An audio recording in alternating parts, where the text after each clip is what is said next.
కొబ్బరి బూరు చేస్తున్నాను. బెల్లం పాకం పెట్టుకున్నాను. ఇది ఉండపాకం రావాలి.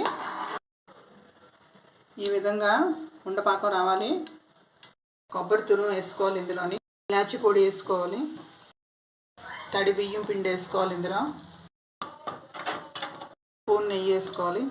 స్టవ్ బంద్ చేసుకోవాలి. చల్లారి అన్నీ ఇలాగా రౌండ్గా చుట్టుకొని ఇలాగ ప్లాస్టిక్ పేపర్ మీద కొంచెం ఆయిల్ రాసుకొని ఇలాగ ఒత్తుకోవాలి. నూనెలోని డీప్ ఫ్రై చేసుకోవాలి. 2 డేస్ వేసుకుంటే ఈ విధంగా గోల్డెన్ బ్రౌన్లో వేగాలి. ఇవి చూడండి బూరులాగా ఎలా పొంగుతున్నాయో. కొబ్బరి బూరెలు రెడీ అయిపోయి ఇలా పేపర్ మీద వేసుకుంటే ఎక్స్ట్రా ఆయిల్ అంతా పీల్చుకుంటుంది. కొబ్బరి బూరు రెడీ అయిపోయండి. తుంచి చూపిస్తాను. యమ్మీ యమ్మీ కొబ్బరి బూరెలు రెడీ అయిపోయి.